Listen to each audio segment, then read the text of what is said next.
Finance கம்பெனியில் loan வாங்கியிருக்கீங்களா? இல்லை இனிமேல் தான் வாங்க போகிறீங்களா? அப்போ இந்த வீடியோ உங்களுக்கு தான். பேங்க்கில் லோன் வாங்கி தரேன்னு சொல்லி காசு ஏமாத்தின ஸ்கேம்ஸை நியூஸில் பார்த்துருப்போம். ஆனால் ரீசெண்ட் டேஸில் உங்களுக்கு தெரியாமல் உங்கள் பேரில் லோன் எடுக்கவும் ஆரம்பிச்சிட்டாங்க. ஆமாங்க, அதிகமாக வெளியே தெரியாமல் இருக்கிற பர்சனல் லோன் மோசடியும் பற்றின ஃபுல் டீட்டெயில்ஸை இந்த வீடியோவில் பார்க்க போகிறோம். எந்த மாதிரி ஃபினான்ஸ் கம்பெனியில் லோன் மோசடி பண்ணுறாங்க, இந்த லோன் ட்ராப்பில் யார் அஃபெக்ட் ஆகுறாங்க, உங்களுக்கு தெரியாமலேயே உங்கள் பேரில் லோன் எப்படி தான் எடுக்கிறாங்க, இந்த லோன் மோசடிலிருந்து தப்பிக்க என்ன பண்ணுறது. ஸோ உங்களுக்கு legal knowledge and legal awareness தெரிஞ்சுக்கணுன்னா நம்ம சேனலை சப்ஸ்கிரைப் பண்ணிவிடுங்க. வீடியோ முழுசாக பாருங்கள். என்பிஎஃப்சினா நான் பேங்கிங் ஃபினான்ஷியல் கம்பெனி, தமிழில் வங்கி சாரா நிதி நிறுவனங்கள். 1960 இந்தியாவில் ஃபஸ்ட் டைம் ஃபினான்ஸ் கம்பெனியை ஸ்டார்ட் பண்ணாங்க. ஆரம்பத்தில் ஃபினான்ஸ் கம்பெனி ஸ்மால் பிஸ்னஸ் அப்புறம் டிரான்ஸ்போர்ட் ஆப்ரேட்டர்ஸ்க்கு லோன் தந்தாங்க. பட் ஃபினான்ஸ் கம்பெனியில் பேங்க்கை விட ஈஸியாக லோன் கிடைச்சதால மக்களும் ஃபினான்ஸ் கம்பெனியை நம்பி லோன் வாங்க ஆரம்பித்தாங்க. இதனால் மக்களோட தேவையை தெரிஞ்சுக்கிட்டு finance company different loan category introduce பண்ணாங்க. மைக்ரோ ஃபினான்ஸ் கம்பெனி, கம்மியான சேலரி வாங்குறவங்களுக்கு, அதாவது பெண்கள், கிராமப்புற மக்கள், அப்புறம் சின்ன சின்ன தொழில் பண்ணுறவங்களுக்கு சின்ன அளவில் லோன் கொடுக்குற ஒரு ஃபினான்ஸ் கம்பெனி. இப்படி மக்களோட தேவைக்கு ஏற்ற மாதிரி லோன் கொடுக்குற ஃபினான்ஸ் கம்பெனி இன்றைக்கி கவர்மெண்ட் பேங்க்குக்கே டஃப் தர மாதிரி வளர்ந்துருக்கு. இதுக்கு முக்கிய காரணம் மக்களுக்கு ஏற்ற மாதிரி லோன் கேட்டகரி வச்சுருக்கிறது, ஈஸியான loan process, collateral free loan, இப்படி இன்னும் நிறைய. இதனால் மக்களோட தேவைக்கு லோன் கேட்குற ஃபஸ்ட்டு ப்ரெஃபரன்ஸாக என்பிஎஃப்சி மாறுச்சு. அது கூடவே பிரச்சனையும் ஸ்டார்ட் ஆச்சு. 1964 ஆர்பிஐ என்பிஎஃப்சிக்காக ஆர்பிஐ ஆக்ட் 1934 சாப்டர் 3B கீழே ரெகுலேஷனை கொண்டு வந்தாங்க. 1980 இருந்து 2005 வரைக்கும் என்பிஎஃப்சியை அதிகமாக ஆரம்பித்தாங்க. ஆனால் ரெகுலேஷன்ஸ் கம்மியாக இருந்ததால் சில ஃபினான்ஸ் கம்பெனியில் ஸ்கேம்ஸ் நடக்க ஆரம்பிச்சிது. ஸோ ஆர்பிஐ ரெகுலேஷனை ஸ்ட்ரிக்ட் பண்ணாங்க. என்னதான் ரெகுலேஷனை ஸ்ட்ரிக்ட் பண்ணாலும் லோன் ஸ்கேம்ஸ் ஸ்டாப் ஆகலை. இவ்வளவு நாள் லோன் வாங்கி தரேன்னு மோசடி நடந்துச்சு. ஆனால் இப்போது உங்களுக்கு தெரியாமல் உங்கள் பேரில் லோன் எடுக்கவும் ஆரம்பிச்சிட்டாங்க. ஆமாங்க, நிறைய ஃபினான்ஸ் கம்பெனி நியாயமாக நடந்துக்கிட்டாலும் ஒரு சில ஃபினான்ஸ் கம்பெனியில் அந்த கம்பெனி மேனேஜ்மெண்ட்டுக்கே தெரியாமல் இந்த லோன் மோசடி நடக்குது.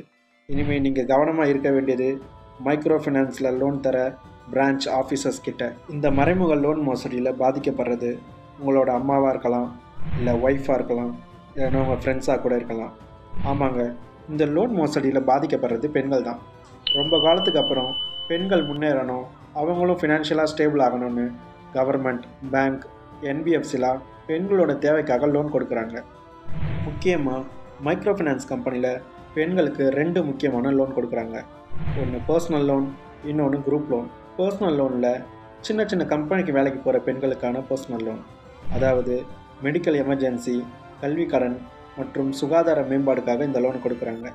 குரூப் லோன், பெண்கள் குழுவாக சேர்ந்து கொலாட்ரல் ஃப்ரீ குரூப் லோன் வாங்குறாங்க.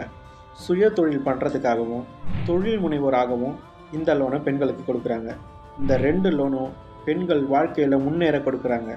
ஆனால் ஒரு சில ஃபினான்ஸ் கம்பெனியில் ஆரம்பத்தில் பெண்களுக்கு லோன் கொடுக்குறாங்க, அப்புறம் அவங்களுக்கு தெரியாமல் அவங்க பேர்லேயே லோன் எடுத்து மோசடியும் பண்ணுறாங்க. அதிகமாக குரூப் லோன் வாங்குகிற பெண்களுக்கு இந்த பிரச்சனை இல்லை. ஆனால் பர்சனல் லோனில் இந்த மோசடி அதிகமாக நடக்குது.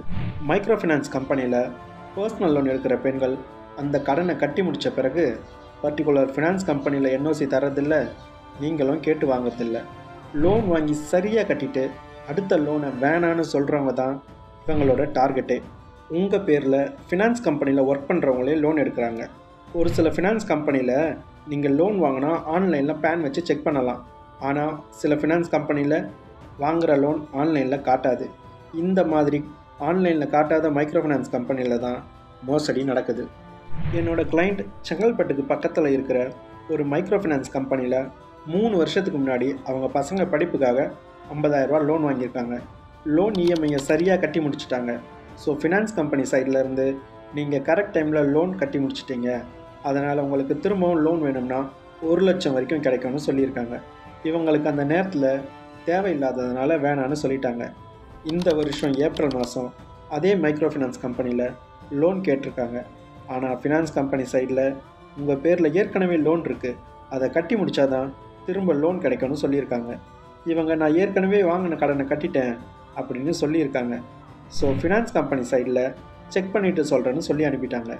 என்னோடய கிளைண்ட் இது சம்மந்தமாக என்னை மீட் பண்ண வந்தாங்க. ஸோ அவங்க பேன் கார்டை வச்சு பர்டிகுலர் மைக்ரோ ஃபினான்ஸ் கம்பெனியில் லோன் வாங்கியிருக்காங்களான்னு ஆன்லைனில் செக் பண்ணோம். பெண்டிங் லோன் அப்படின்னு எதுவும் காட்டலை. அதனால் ஃபினான்ஸ் கம்பெனி சைடில் அப்டேட்காக வெயிட் பண்ணாங்க.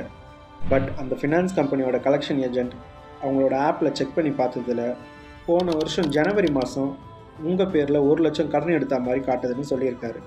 இதனால் ஃபினான்ஸ் கம்பெனி மேனேஜரை போய் பார்த்து இந்த லோன் மோசடி பற்றி பேசணும். அப்போது முன்னாடி பின்னாடின்னு மாற்றி மாற்றி பேசினார். நான் என்னோடய கிளைண்ட்டை கூப்பிட்டு உங்கள் பேரில் உங்களுக்கு தெரியாமல் அவங்களே லோன் எடுத்து இஎம்ஐயை அவங்களே பே பண்ணிகிட்டு இருக்காங்க அப்படின்னு உண்மையை சொல்லிட்டேன். இது சம்மந்தமாக போலீஸ் ஸ்டேஷனில் கம்ப்ளைண்ட் பண்ணிவிட்டு ஃபர்தராக ஆக்ஷன் எடுக்கலான்னு என்னோடய கிளைண்ட் கிட்ட சொல்லிட்டேன். பட் நான் அங்கேருந்து போன பிறகு என்னோடய கிளைண்ட் கிட்ட உங்கள் பேரில் இருக்க லோனை க்ளோஸ் பண்ணி கொடுத்துட்றோம், ஸோ போலீஸ் கம்ப்ளைண்ட்லாம் வேணாம் அப்படின்னு காம்ப்ரமைஸ் பேசியிருக்காங்க. இவங்களும் அவங்க பேரில் இருக்க லோன் அடைஞ்சால் போதும்னு சரின்னு சொல்லிட்டாங்க. இவங்களுக்காக போன எனக்கு தெரியாமலேயே ஃபினான்ஸ் கம்பெனி சைடில் லோனை கட்டி முடிச்சிட்டாங்க. என்னோடய கிளைண்ட் நானே கேட்ட பிறகு தான் என்கிட்ட சொல்கிறாங்க. இது போலீஸ் ஸ்டேஷனில் கம்ப்ளைண்ட் ஆகலை, அதனால் அந்த ஃபினான்ஸ் கம்பெனி பேரை என்னால் இப்போ சொல்ல முடியாது. இந்த லோன் மோசடியை போலீஸ் ஸ்டேஷனில் கம்ப்ளைண்ட் பண்ணியிருந்தா நானும் என்னோடய டே டு டே ஒர்க்காக பார்த்துட்டு போயிருப்பேன். பட் இது கம்ப்ளைண்ட் ஆகாதனால தான் இந்த விஷயம் எல்லாருக்கும் தெரியணும்னு இந்த யூடியூப் சேனலை ஆரம்பித்து இந்த வீடியோ போடுறேன். என்னோடய கிளைண்ட்டுக்கு ரொம்ப நன்றி. என்னோடய லீகல் அட்வைஸ் என்னென்னா, பேங்க்கில் இல்லை மைக்ரோ ஃபினான்ஸ் கம்பெனியில் எதில் லோன் வாங்கினாலும் லோன் முடிஞ்ச பிறகு என்ஓசி வாங்குங்க.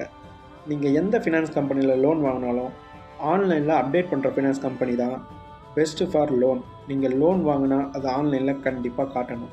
நீங்கள் கடன் வாங்காமலேயே உங்கள் பேரில் கடன் மோசடி பண்ணாங்கன்னா நீங்களும் காம்ப்ரமைஸ் பண்ணிவிட்டு போகலான்னு நினைக்காதீங்க. உங்கள் பேரில் வாங்கின லோனை பர்டிகுலர் ஃபினான்ஸ் கம்பெனி பிரான்ச் மேனேஜர்கிட்ட க்ளோஸ் பண்ண சொல்லுங்கள். என் பேரில் எனக்கே தெரியாமல் லோன் வாங்கியிருக்காங்கன்னு போலீஸ் ஸ்டேஷனில் கம்ப்ளைண்ட் கொடுங்க. ஆன்லைனில் ஆர்பிஐ கிட்ட கம்ப்ளைண்ட் ரைஸ் பண்ணுங்கள். கடைசியாக இந்த லோன் மோசடி நடந்த மைக்ரோ ஃபினான்ஸ் சேர்மேனுக்கு இந்த லோன் மோசடி பற்றின ஃபுல் டீட்டெயில்ஸை ஆன்லைனில் கம்ப்ளைண்ட்டாக அனுப்புங்க. உங்கள் பேரில் உங்களுக்கே தெரியாமல் வாங்கியிருக்க லோனை உடனே க்ளோஸ் பண்ணுவாங்க. லோன் மோசடி பண்ணவங்க மேலேயும் சிவியர் ஆக்ஷன் எடுப்பாங்க. அதே மாதிரி micro finance company early auditing கரெக்டாக இருந்தால் இந்த மோசடியை தடுக்கலாம். இந்த மாதிரி லோன் மோசடி நடக்கிறது இன்னும் வெளியே தெரியாமல் தான் இருக்குது. இது மாதிரி லீகல் அவேர்னஸ் நீங்கள் தெரிஞ்சுக்கணுன்னா நம்ம சேனலை சப்ஸ்கிரைப் பண்ணிவிடுங்க. மைக்ரோ ஃபினான்ஸ் கம்பெனியில் லோன் வாங்கியிருந்தால் உங்கள் அனுபவத்தை கமெண்ட்ஸில் சொல்லுங்கள். மற்றவங்களும் தெரிஞ்சுப்பாங்க. நானும் லீகல் கிளாரிஃபிகேஷன் தரேன். மீண்டும் அடுத்த வீடியோவில் உங்களை சந்திக்கிறேன். நன்றி.